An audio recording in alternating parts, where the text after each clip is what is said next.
오늘 보니까 저희 어제 의총장에서 최고위원회 관련한 그 당헌 개정안에 대해서 일부가 아마 흘러나와서 소개가 된 것 같은데, 그중 보면은 최고위원회 4명 이상이 거리가 됐을 경우에 그 당헌에 의해서 최고위원회가 해산된다, 아니면 기능을 상실한다 라고 보는 거를 마치 지금 현재 있는 최고위원 중에서 청년 최고위원 등등 포함해서 4명을 그 공교롭게 맞춘 것처럼 해석하시는 분들이 있어요. 근데 그거는 전혀 그거와 상관없는 4라는 숫자를 제가 말씀을 드립니다. 왜냐하면 우리 전체 최고위원이 9명이죠.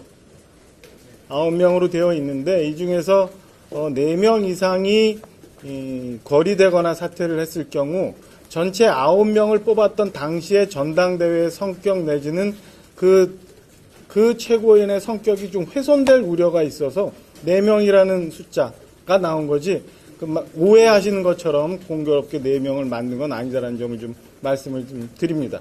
지난번에 상정위원 정국이를 각각 2번씩 열어야 된다고 말씀하셨던 것 같은데, 구체적인 과정은? 구체적인 일정이 월요일 날, 이것도 저희가 굉장히 조심스럽게 가야 돼서 월요일 일정까지만 말씀을 드리는데요.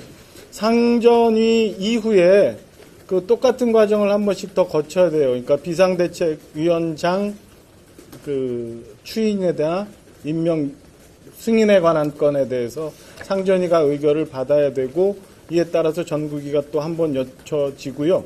이후에 아마 그 비상대책위원회 임명에 관한 것 때문에 또 한 번 상전위가 필요한 상황인 것 같아요. 그러니까 한 세트 더하기 상전위, 이 과정이 필요하고, 월요일 날 그럴 이유는 없습니다만 금요일 상전위하고 월요일 전국위를 통하면 혹시 그때라도 혹시 무슨 돌발적인 상황이 있을 수 있기 때문에 향후 일정이 굉장히 유동적일 수 있어요.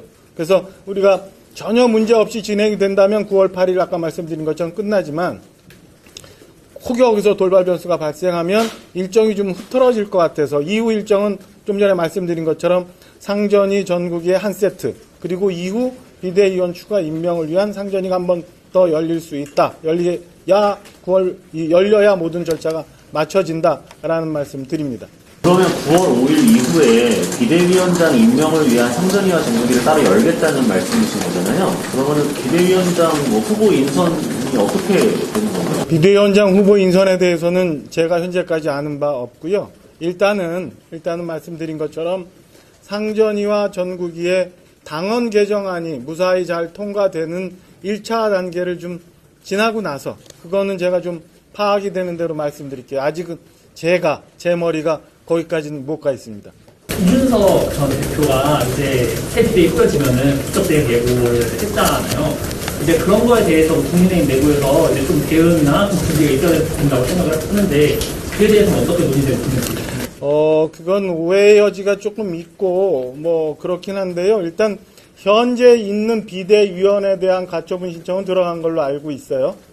근데 저희가 당헌 개정안이 통과돼서 이 절차가 당헌 개정안이 정리가 되고 이후에 비상대책위원회가 꾸려진다면 이준석 대표 측에서 얘기하는 문제와 이게 적용이 될런지는 법적 다툼이 필요한 것 같습니다. 저희는 현재로서는 당헌 개정안이 정리가 되고 새로운 비대위가 출범한다면 그 문제에서는 조금 자유로울 거라고 해석을 하고 있어요.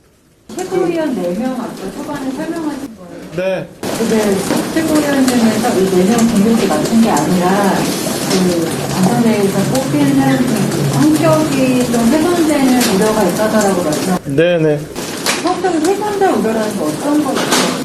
우리가 이제 보통 큰 선거, 총선 같은 선거 하면은 황금 분할 내지는 절묘한 선택 이런 거 있잖아요. 그러면은 그게 각각의 의석수가 어떻게 분포되느냐에 따른 것도 굉장히 정치적인 함의가 있다고 얘기를 하잖아요.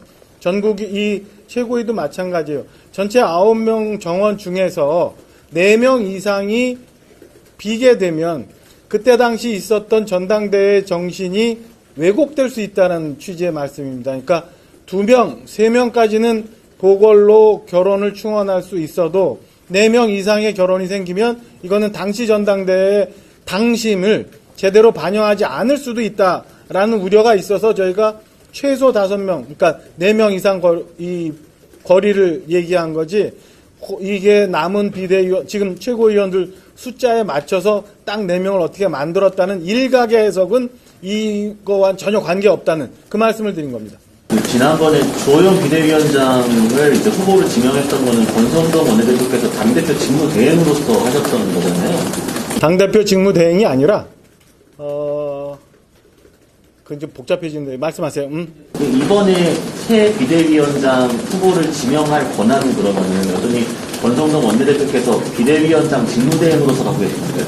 그때 가서 상황을 봐야 됩니다. 비대위가 그때 저희가 이제 전국위까지 끝나고 난 상황에, 당헌 개정안이 끝나고 난 상황에 비대위가 존속돼 있는 걸로 해석을 해야 될지, 아니면 비대위가 자동 무산된 걸로 해석을 해야 될지는 그 상황을 봐야 되기 때문에 비대위원장 직무대행으로서 할지, 아니면 당대표 대행으로 할지, 그러니까 원내대표로서 자동적으로, 그건 그때 상황을 좀 봐야 될 것 같아요. 그 해석도 곧 열리는 삼선위와 동조위에서 하는 건가요? 그렇게 되죠. 이게 당헌 개정이 정리가 되면. 그러면은, 당시에 그때 가서 비대위원들이 어떻게 해야 되는지에 대해서 정리가 필요한 거고요.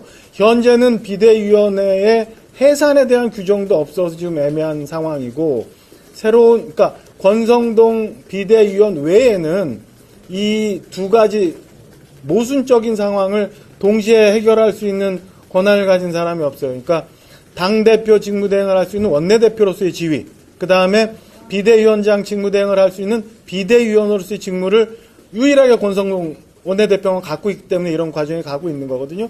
좀 전에 말씀하셨던 거는 그때 시점에 가서 비대위원회의 위치를, 지위를 어떻게 해석할까를 보고 난 다음에 말씀을 하고 결정을 해야 되는 상황입니다. 9월 2일 상정이랑 9월 5일 전국위는 그 당원 개정을 위해서 하시는 거잖아요. 그렇죠. 그러면 그 이후에 뭐 비대위원장 선임이나 이런 걸 그게 아까 말씀드린 것처럼 그 절차가 원만하게 진행이 되는 경우 비상대책위원장에 대한 임명 승인, 그리고 이에 대한 그 전국 상임위, 그 다음에 전국위, 그리고 비대위원장이 임명한 비대위원회에 대한 임명권에 대한 승인을 위한 상전위가 한 번 더 있을 수 있어요. 있어야 돼요. 그러면 그 날짜는 혹시 타임라인을 언제로 보시는지? 지금 현재 월요일까지 일단 전국위가 끝나고 나면 그때 다시 한번 말씀드릴게요. 아까 말씀드린 것처럼 만약에 원만하게 다 진행이 되면 중간 과정은 조금 유동적이라도 9월 8일까지는 할 수 있다라는 게 현재까지는 계산입니다.